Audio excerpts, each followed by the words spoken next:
ଗୁରୁ ମହାମହିମା ଅଲେଖ ଶରଣମ୍ ବ୍ରହ୍ମନାଦି ଠାକୁର ମହାମହିମା ଜଗତର ନାଥ ପ୍ରାଣୀମାନଙ୍କର ହିତ ଅଲେଖ ପରମ ବ୍ରହ୍ମ ଆପଣଙ୍କ ଶ୍ରୀଚରଣରେ କୋଟି କୋଟି ପ୍ରଣାମ। ମୁଁ ଶ୍ରୀମନ୍ତ ସାହୁ ଏଲିଆସ ଭୀମେଶ୍ୱର ପ୍ରସାଦ ପୁଣି ଅନ୍ୟ ଏକ ଭଜନ ନେଇ ଆସିଛି। ତାର ଅର୍ଥ କେମିତି ଆମେ ପ୍ରଚାର କରିବା, ପଢ଼ିବା, ଭକ୍ତି କରିବା, ବୁଝିବା, ସେ ବିଷୟରେ ଆମେ ଚର୍ଚ୍ଚା କରିବା। ଏହାକୁ ଉପଦେଶ ଛଳରେ ଏବଂ ନିଜର ଭକ୍ତି ମାର୍ଗକୁ ଅଗ୍ରେସିତ କରିବା ପାଇଁ ରାଜ୍ୟ ବାହାରକୁ, ଦେଶ ବାହାରକୁ ବତେଇ ଦେବା ପାଇଁ ଭକ୍ତଗଣଙ୍କ ମଧ୍ୟରେ ଯେଉଁମାନେ ଚେଷ୍ଟାରତ ଅଛନ୍ତି, ଭାରତୀୟ ବ୍ରହ୍ମ ଧର୍ମର, ଭାରତୀୟ ଅଦ୍ୱୈତ ସାହିତ୍ୟର ଉନ୍ନତି କଳ୍ପେ ଯେଉଁମାନେ କାମ କରୁଛନ୍ତି, ସେହି ବ୍ରହ୍ମ ଭକ୍ତଗଣଙ୍କୁ ଆମର କୋଟି କୋଟି ପ୍ରଣାମ। ଆପଣମାନଙ୍କୁ ସମସ୍ତଙ୍କୁ ଯୋଡ଼ ହସ୍ତରେ ଆମେ ଅନୁରୋଧ କରୁ କି ଏହି ସମୀକ୍ଷାକୁ ଦୟାକରି ଟିକେ ଲାଇକ୍ କରିବେ, ଟିକେ ସବସ୍କ୍ରାଇବ୍ କରିବେ, ଟିକେ ଫରୱାର୍ଡ଼ କରିଦେବେ ଦୟାକରି। ଆସନ୍ତୁ ଶୁଣିବା ସନ୍ଥ କବି ଭୀମ ଭୋଇଙ୍କର ବ୍ରହ୍ମ ବର୍ଣ୍ଣନା, କେମିତି ସେ ପ୍ରଭୁଙ୍କୁ ବର୍ଣ୍ଣନା କରିଛନ୍ତି। ପରଚେ ହୋଇପାରିଲେ ଅଣ ଆକାରେ, ନିଶ୍ଚୟ ଭେଟ ପାଇବ ମନପୁରେ। ପରଚେ ହୋଇପାରିଲେ ଅଣ ଆକାରେ, ହାଇ ଛାଇ ସମସ୍ତଙ୍କୁ କ୍ଷୁଧା ତୃଷା ଆୟତ୍ତକୁ, ଆଶା ଭରସା ସବୁଙ୍କୁ ଫିଙ୍ଗିଲେ ଦୂରେ। ଅବାଇ ମଣ୍ଡଳେ ବାଇ ନେଇ ପାରିଲେ ପୁରାଇ, ତେବେ ସେ ପ୍ରବେଶ ହେବ ସ୍ୱାମୀ ଛାମୁରେ। ପିଣ୍ଡ ପ୍ରାଣ ତେଜା କରି ଜନ୍ମ ମୃତ୍ୟୁକୁ ନ ଡରି, କାଳ ବିକାଳକୁ ନିବାରିଲେ ନିଷ୍ଠାରେ। ବ୍ରହ୍ମ ନଳ ଦିହୁଡ଼ି ଜାଳି ଫିଟା କୁହୁଡ଼ି, ବ୍ରହ୍ମ ନଳ ଦିହୁଡ଼ି ଜାଳି ଫିଟା କୁହୁଡ଼ି, ଅର୍ଗଳିକ ବାଟ ଫିଟିଯିବ ସଧିରେ।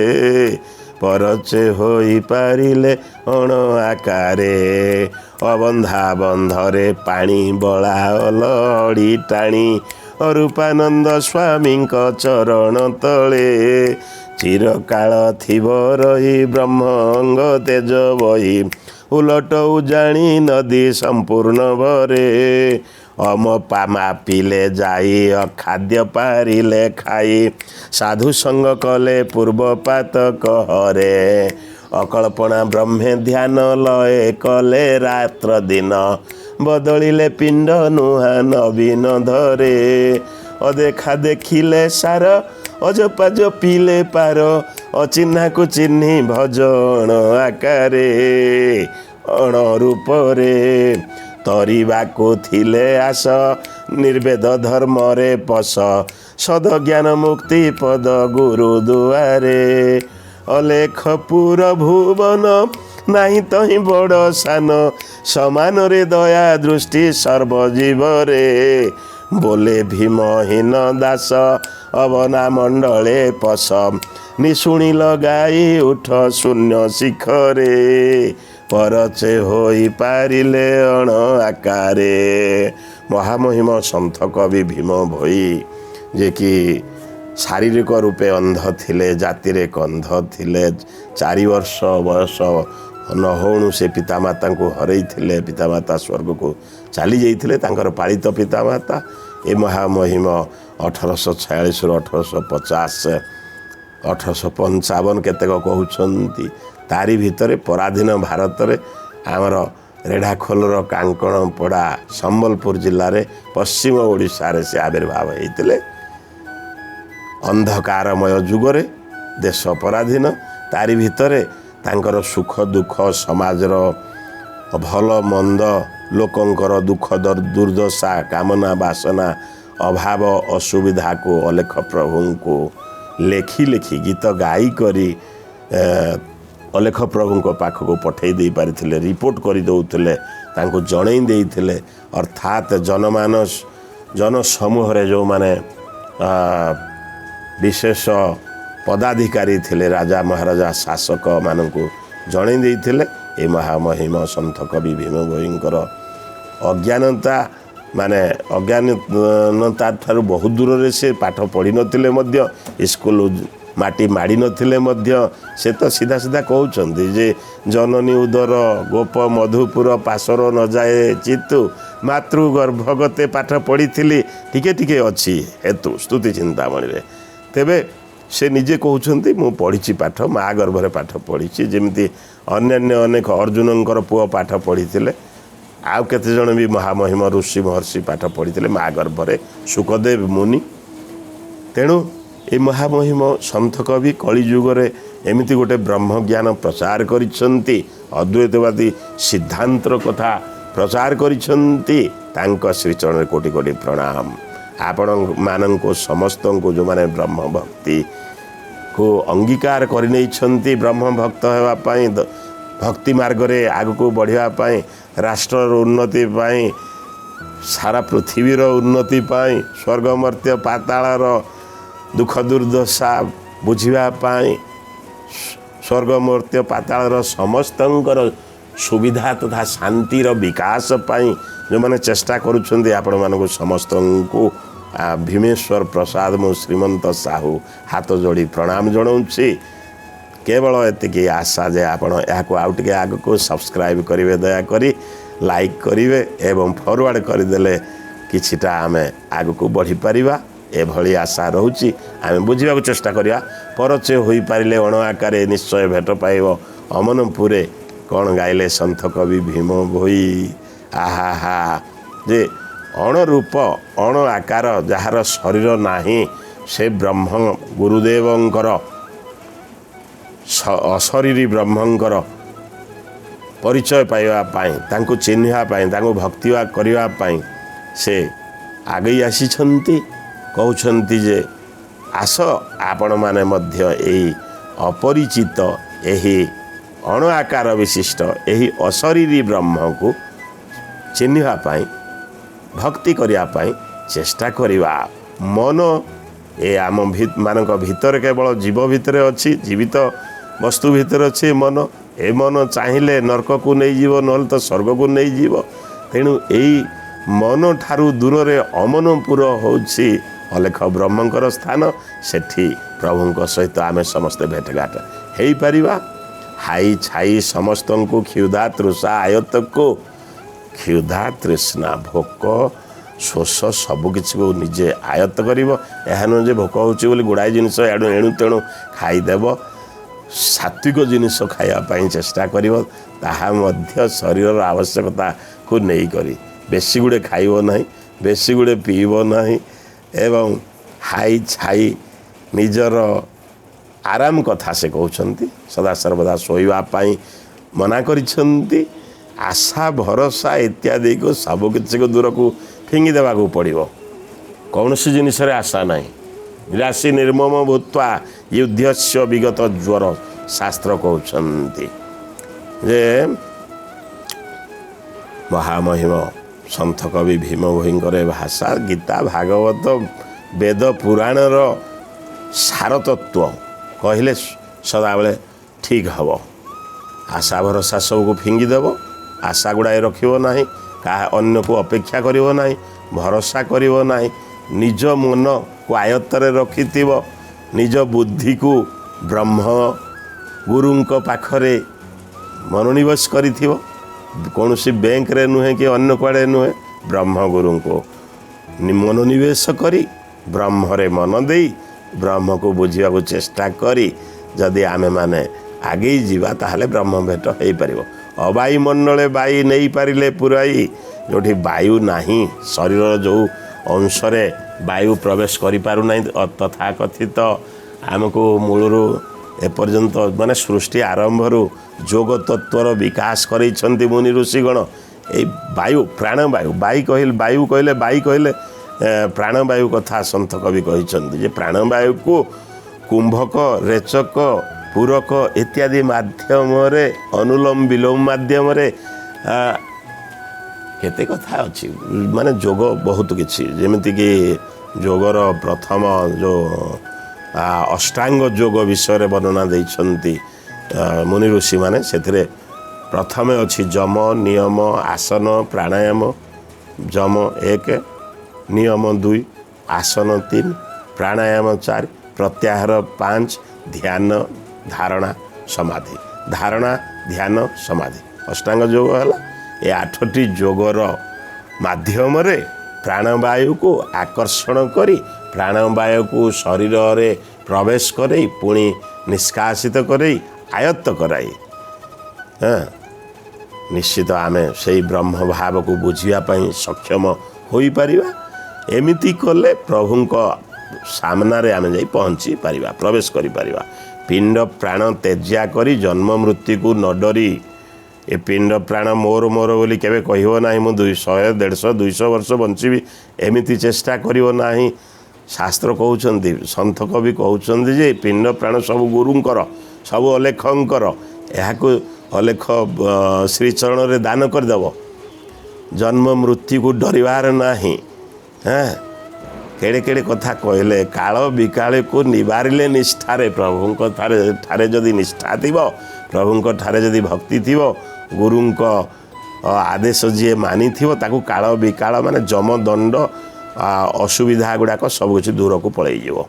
ବ୍ରହ୍ମ ନଳ ଦିହୁଡ଼ି ଜାଳି ଫିଟାଅ କୁହୁଡ଼ି ଅର୍ଗଳି କବାଟ ଫିଟିଯିବ ସଧିରେ। ଆହା, ବ୍ରହ୍ମ ନଳ ଦିହୁଡ଼ି ମାନେ ଏଇ ଯୋଗ ତତ୍ଵର ଅଭ୍ୟାସ ବଳରେ ବ୍ରହ୍ମନଳ ଶରୀର ଭିତରେ ଏକ ଜ୍ୟୋତି ପ୍ରକାଶିତ ହେବ।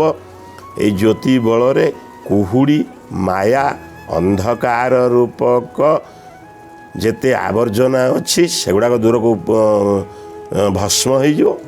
ସେଥିରେ ପଡ଼ିକରି ଅର୍ଗଳି କବାଟ ଯେଉଁଗୁଡ଼ାକ ଅବରୋଧ, ଜ୍ଞାନ ମାର୍ଗର ଅବରୋଧ ଗୁଡ଼ାକ, ଅମନପୁରର କବାଟ ଅର୍ଗଳି ଯେଉଁଟା ସାମ୍ନାରେ ଆକଟ କରୁଛି, ଯାହା ଭିତରକୁ ଯିବାକୁ ଦେଉନାହିଁ, କାମ କ୍ରୋଧ ଲୋଭ ମୋହ, ଏଗୁଡ଼ାକ ଅର୍ଗଳି କବାଟ ଭଳିଆ, ଏଗୁଡ଼ାକ ସବୁ ବ୍ରହ୍ମନଳରେ ପଡ଼ିଯିବ, ଫିଟିଯିବ, ରାସ୍ତାଟା ଖୋଲା ହେଇଯିବ।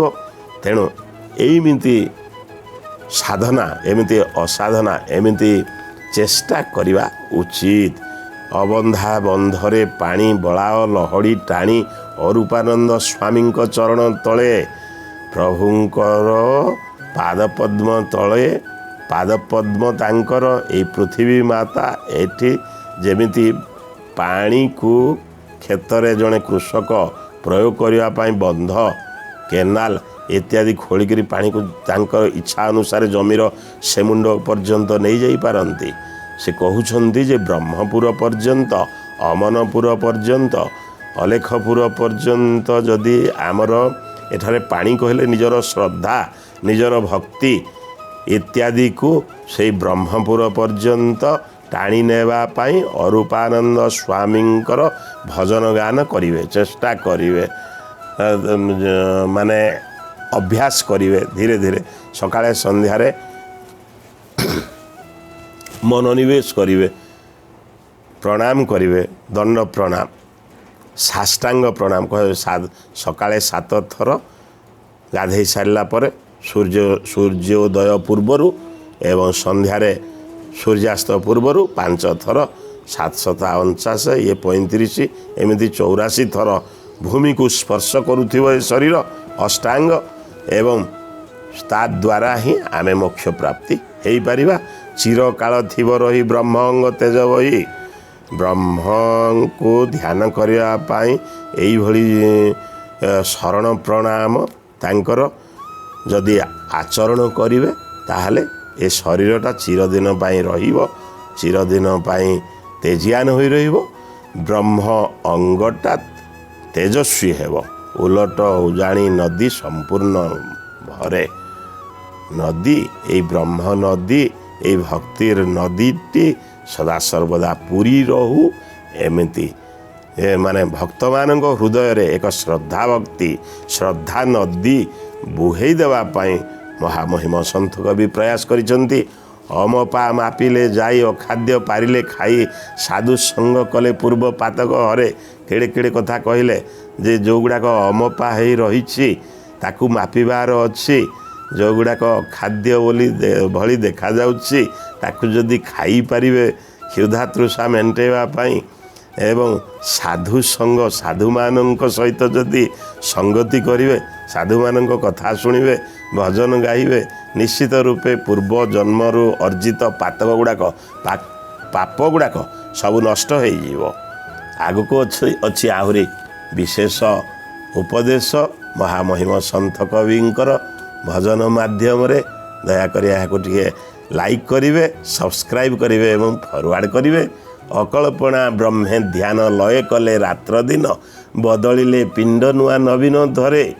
କ'ଣ ନ କହିଲେ ଅକଳ୍ପନା ବ୍ରହ୍ମେ ଧ୍ୟାନ, ଏଥିରେ କଳ୍ପନା ନାହିଁ, ଏଥିରେ ଆଶା ନାହିଁ, ଏଠି ଭରସା ନାହିଁ, ଏଠି କୌଣସି ପ୍ରକାର ଲାଭ ଲୋଭର କଥା ଇଏ ନୁହେଁ। ତେଣୁକରି କୁହାଯାଉଛି ଅକଳ୍ପନା ବ୍ରହ୍ମକୁ ଧ୍ୟାନ କରାଯିବ। ରାତି ଦିନ ଅହର୍ନିଶମ ସେବା ମହେ, ରାତି ଦିନ ସେଇ ପ୍ରଭୁଙ୍କର ସେବା କରିବେ। ଲୟ କଲେ ରାତ୍ର ଦିନ, ବଦଳିଲେ ପିଣ୍ଡ ନୂଆ ନବୀନ ଧରେ। ଏ ପିଣ୍ଡ ଯେତେବେଳେ ଏମିତି ଲୟ କରିବ ରାତ୍ରି ଦିନ ଏବଂ କଳ୍ପନା ଠାରୁ ବହୁ ଦୂରରେ ଆଶା ଭରସାକୁ ଫିଙ୍ଗି ଦେଇ ଅକଳ୍ପନା ରାଜ୍ୟରେ ବ୍ରହ୍ମକୁ ଧ୍ୟାନ କରିବେ, ତାହେଲେ ଅଲେଖ ସ୍ୱାମୀ ପାଖରେ ପହଞ୍ଚିଯିବେ। ଏଥିରେ କୌଣସି ସନ୍ଦେହ ନାହିଁ। ଅଦେଖା ଦେଖିଲେ ସାର, ଅଜପା ଜପିଲେ ପାର। ଅଦେଖା ଦେଖା ଜିନିଷକୁ ଭକ୍ତି କରିବା ପାଇଁ ବହୁତ ଅଛନ୍ତି। ତେବେ ଅଲେଖ ଧର୍ମରେ କୁହାଯାଏ ଅଦେଖା ପ୍ରଭୁ ଅରୂପ ବ୍ରହ୍ମ, ଯାହାର କିଛି ଫୁଲ ଫୁଲ ନାହିଁ, ଶରୀର ନାହିଁ, ତାଙ୍କୁ ଦେଖିବା ପାଇଁ ଜ୍ଞାନ ନେତ୍ରରେ ବ୍ରହ୍ମ ନେତ୍ରରେ ଚେଷ୍ଟା କରାଯିବା ଉଚିତ। ଅଦେଖା ଦେଖିଲେ ସାର ବସ୍ତୁ ହେବ। ଅଜପା ଜପିଲେ, ଅଜପା ଜପ କରୁଥିଲେ ମହାମହିମ ଶିବ ମହାପ୍ରଭୁ। ତେଣୁ ଅଜପା ଜପ କଲେ ପାର ହେଇଯିବ। ଅଚିହ୍ନାକୁ ଚିହ୍ନି ଭଜ ଅଣ ରୂପରେ। ଚିହ୍ନା ଲୋକ ଗୁଡ଼ାକ ସହିତ ହାଏ ହେଲୋ ବାଏ ଇତ୍ୟାଦି କରାଯାଉଛି, ନମସ୍କାର ବି କରାଯାଉଛି। ତେବେ ସନ୍ଥ କବି କହୁଛନ୍ତି ଯେ ଅଚିହ୍ନା ଲୋକମାନଙ୍କୁ, ଅଚିହ୍ନା ଗୁରୁଙ୍କୁ, ଅଚିହ୍ନା ସନ୍ନ୍ୟାସୀକୁ ଚିହ୍ନିବା ପାଇଁ, ତାଙ୍କୁ ଭଜିବା ପାଇଁ ଆମେମାନେ ସମସ୍ତେ ଚେଷ୍ଟା କରିବା ଉଚିତ। ତରିବାକୁ ଥିଲେ ଆସ ନିର୍ବେଦ ଧର୍ମରେ ପଶ, ସଦ ଜ୍ଞାନ ମୁକ୍ତି ପଦ ଗୁରୁ ଦ୍ୱାରେ। ପୁଣି ସେଇ ନିର୍ବେଦ କଥା, ନିଷ୍କାମ ତତ୍ତ୍ୱ କଥା, କିଛି ମୋର ନୁହେଁ, ସବୁ କିଛି ରାଷ୍ଟ୍ରର। ଇଦଂ ରାଷ୍ଟ୍ରାୟ ଇଦଂ ନ ମମ। ଚାରି ବେଦର ସାରତତ୍ତ୍ୱ ହେଉଛି ନିଷ୍କାମ। ଏହି ନିଷ୍କାମ ଧର୍ମରେ ନିର୍ବେଦ ତତ୍ତ୍ୱରେ ପ୍ରବେଶ କରି, ଭଜନ କରି, ଭକ୍ତି କରି ଯଦି ଆପଣମାନେ ଗୁରୁଙ୍କୁ, ଆମ୍ଭେମାନେ ଗୁରୁଙ୍କୁ ଧ୍ୟାନ କରିବା, ତାହେଲେ ନିଶ୍ଚୟ ଆମକୁ ଆରପାରିର ସ୍ଥାନ ମିଳିଯିବ। ଆମେ ଗୁରୁଙ୍କ ପାଖରେ ପହଞ୍ଚିଯିବା। ସଦଜ୍ଞାନ, ସତ୍ୟ ଅହିଂସା ରୂପକ ଜ୍ଞାନ, ମୁକ୍ତି ପଦ, ମୋକ୍ଷ ପଦ ଆମକୁ ସେଇ ଗୁରୁଦ୍ୱାରରେ, ଏହି ଅଲେଖ ବ୍ରହ୍ମପୁରରେ, ଅମନପୁରରେ ନିଶ୍ଚିତ ପ୍ରାପ୍ତି ହେଇପାରିବ। ଏମିତି ଯଦି ଆମେ ଆଚରଣ କରିବା। ଅଲେଖପୁର ଭୁବନ ନାହିଁ ତହିଁ ବଡ଼ ସାନ, ସମାନରେ ଦୟା ଦୃଷ୍ଟି ସର୍ବଜୀବରେ। ଏଠି ସମାନତା କଥା କହିକି ସନ୍ଥ କବି ଭୀମ ଭୋଇ ସବୁଯାକ ସମାଜ ବିଜ୍ଞାନୀ, ସବୁଯାକ ତଥାକଥିତ ରାଷ୍ଟ୍ରପ୍ରେମୀ ନେତା ଉପନେତାମାନଙ୍କୁ ପଛରେ ପକାଇ ଦେଇ ଶ୍ରୀଗୁରୁ ବ୍ରହ୍ମଙ୍କ ପାଖରେ ପହଞ୍ଚି ଯାଇଛନ୍ତି। ସନ୍ଥ କବି ଭୀମ ଭୋଇ କହୁଛନ୍ତି ଯେ ସମସ୍ତଙ୍କ ଜୀବମାନଙ୍କ, ଜୀବ ଅଜୀବ ସମସ୍ତଙ୍କୁ ସମାନ ଦୃଷ୍ଟିରେ ଦେଖିବେ। ଏମିତି ଗୋଟିଏ ଶ୍ଲୋକ ଅଛି ଶ୍ରୀମଦ୍ ଭଗବତ ଗୀତାରେ, ଆମର ମନେ ପଡ଼ୁଛି ଯେ ଜ୍ଞାନ ବିଜ୍ଞାନ ତୃପ୍ତାତ୍ମା। ଯେତେ ଲୋକ ଜ୍ଞାନ ମାର୍ଗରେ ଅଛନ୍ତି, ଯେଉଁମାନେ ଜ୍ଞାନ ସାଧନା କରୁଛନ୍ତି, ସେମାନଙ୍କୁ ଶାସ୍ତ୍ର କହିଲେ ବିଦ୍ୟା ବିନୟ ସମ୍ପନ୍ନେ ବ୍ରାହ୍ମଣେ ଗବିହସ୍ତିନି ସୁନିଚୈବ ସ୍ୱପାକେ ଚ ପଣ୍ଡିତା ସମଦର୍ଶିନ। 5 ନମ୍ବର ଅଧ୍ୟାୟ କର୍ମ ସନ୍ନ୍ୟାସ ଯୋଗ ଶ୍ରୀମଦ୍ ଭଗବତ ଗୀତା। କ'ଣ ନ କହିଲେ ପ୍ରଭୁ? କହିଲେ କି ବିଦ୍ୟା ବିନୟ ସମ୍ପନ୍ନ ବ୍ରାହ୍ମଣ ଏବଂ ଚଣ୍ଡାଳ, ମୂର୍ଖ ଚଣ୍ଡାଳ, ଗାଈ, ଘୁଷୁରୀ, କୁକୁର ଇତ୍ୟାଦି ଇତ୍ୟାଦି, ହାତୀ, ଏସବୁ ଗୁଡ଼ାକୁ ସମାନ ରୂପେ ଦେଖିବ, ସମସ୍ତଙ୍କ ପ୍ରତି ସମାନ ବ୍ୟବହାର କରିବ। କୁକୁରକୁ ଦେଖିଲେ ମଧ୍ୟ ମୁଣ୍ଡିଆଟେ ମାରିବ।